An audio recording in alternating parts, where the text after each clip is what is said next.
ये कौन छुछुंदर फोन किया है? चम्चाले खान मजा आयो नि चम्चाले साइडमा राखौँ अब हातले यस्तो मजाले खानुपर्छ। Hello guys welcome back to my new video. First of all सबैलाई ह्याप्पी दसैँ आइसक्यो अनि आज म फर्स्ट टाइम चाहिँ बिरयानी बनाउन जाँदैछु। यहाँ चामल भिगाउन हालिसकेको छु म। पानी अलि कम परेको रहेछ जस्तो लाग्यो, यसमा अलि थोरै पानी थप्नु पर्यो।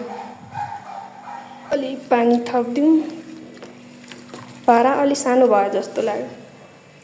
चामलको भाँडा अलि सानो भयो, त्यही पनि केही हुँदैन, भिजिन्छ यत्तिकै। चामल पानीमा हालिसकेको छ, त्यो भिज्दै गर्छ। त्यतिखेरसम्म हामी चिकनलाई म्यारिनेसन गरौँ। चिकन म यहाँ थालमा हालिसकेको छ। यहाँ सानो सानो पिस काटेर रहेछ कि बिरयानी बनाउने जस्तो पिसेर हिँड्छ। बाबाले ल्याउन भनेको थियो अनि मासु पकाउने जस्तो पिस बनाएर ल्याउनु भएको छ। केही छैन, अब यसलाई नै बनाऊँ। यसलाई पखाल्नु पऱ्यो फर्स्ट, यसमै म्यारिनेसन गरौँ।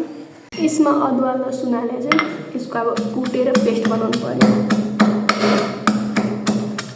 स्वाद अनुसार नमक हालौँ, बेसार, जिरा धुलो, खुर्सानी धुलो, दही हालौँ।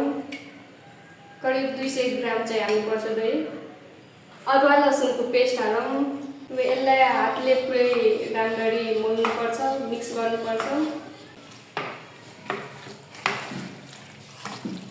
यसमा बिरयानी मसला हालौँ थोरै।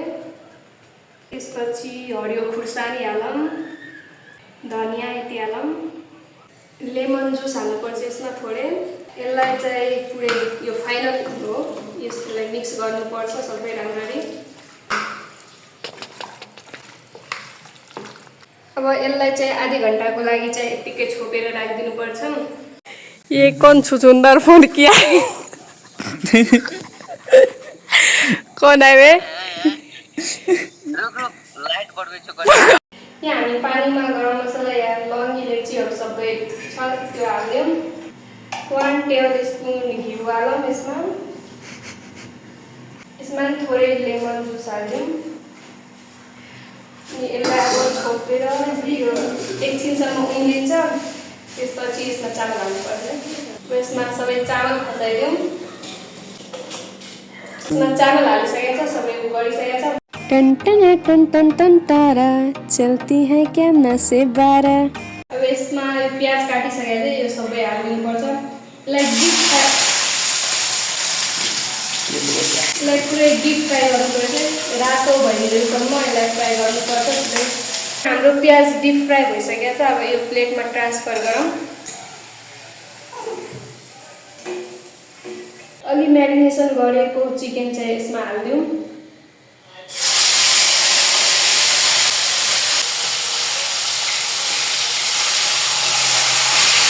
यसलाई चाहिँ 15-20 मिनटसम्म यसलाई फ्राई गर्नुपर्छ। यहाँ हाम्रो बिरयानीको तयारी चलिरहेछ है। यहाँ भाइले चाहिँ सेकुवाको पुरै तयारी गरिरहेछ। अहिले बिरयानी खाएर अहिले होइन हामी, अनि रातिको सुत्ने बेला 9-10 बजेतिर हामी सेकुवा बनाउँछौँ है। अब प्रेसर कुकरमा चाहिँ ट्रान्सफर गर्नुपर्छ।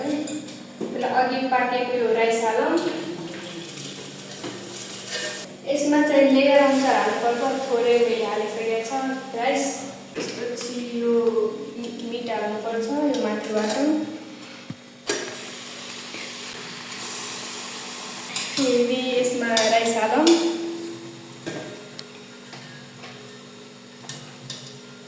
यहाँ भएको चाहिँ अब सबै यसमा मिट हालिदिनुपर्छ।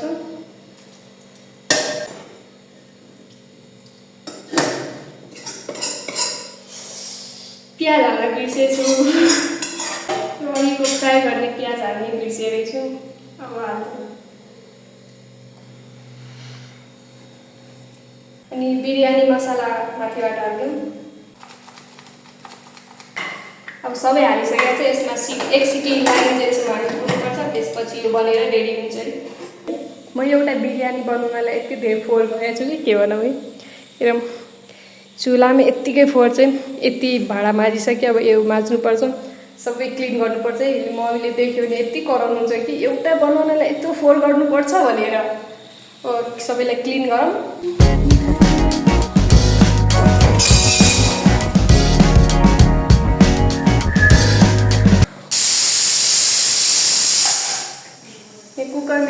लागिसक्यो अब यसलाई बन्द गरिदिउँ हाम्रो बिरयानी बनेर पुरै रेडी भइसक्यो चाहिँ अब सिटी निस्कोस् त्यसपछि हेर्नुपर्छ कस्तो के बन्यो भनेर फर्स्ट टाइम ट्राई गरेर हो आई होप राम्रो बन्छ होला हामी सबैको प्लेटमा हालिसकेको चाहिँ त्यो देख्न पाएन त्यसको लागि सरी यहाँ हाम्रो सलाद भइसकेको छ बिरयानीको साथ हामीलाई टेस्ट इन्हान्स गर्नलाई कोल्ड ड्रिङ्क चाहिन्छ यसको लागि फ्रिजबाट कोल्ड ड्रिङ्क झिकाउँ यहाँ सिङ्गै बोतल आएको छ है कोल्ड ड्रिङ्कको अनि बाबालाई फेरि अर्कै ड्रिङ्क छ गेस गर्नु के होला अहिले चाहिँ सफ्ट ड्रिङ्क खानुहुन्छ बाबाले अहिले पछि बाबाको हार्ड ड्रिङ्क नि छ फ्रिजमा हाम्रो सेटअप पुरै रेडी भइसकेको चाहिँ अब सबैले बोलाएर टेस्ट गरौँ कस्तो के भएछ भनेर आइए आइए अंदर आइए खाने के लिए पधार रहे हैं सेनापति जी कस्तो लाग्यो बिरयानी ठिकै छ पहिलो भन्दा राम्रै बाबाले कस्तो लाग्यो ठिकै छ पनि ट्राई गर्छु है कस्तो छ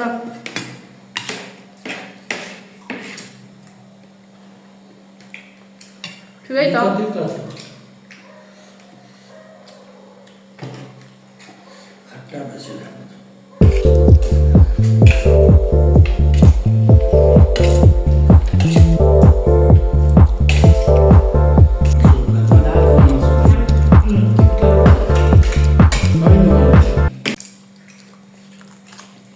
चम्चाले खानु मजा आयो नि चम्चाले साइडमा राखौँ अब हातले यस्तो मजाले खानुपर्छ हामी बिरयानी बनाएर खाइसक्यो एकदम मिठो भयो त्यो फर्स्ट टाइम बनाउँदा पनि त्यस्तो केही नराम्रो चाहिँ भएको थिएन मिठै भयो त्यो मैले युट्युबको रेसिपी हेरी बनाएको है म भिडियोलाई यहीँ इन्ड गर्न चाहन्छु तपाईँहरूले दसैँमा रमाइलो गर्नु होला आफ्नो फ्यामिलीसँग म नि रमाइलो गर्दैछु यो भिडियोलाई यहीँ इन्ड गर्न चाहन्छु यदि तपाईँहरूलाई यो भिडियो मन पर्यो भने लाइक कमेन्ट एन्ड सब्सक्राइब गरिदिनु होला फेरि भेट्नेवाला छु नि यो भिडियोमा अहिलेको लागि बाई बाई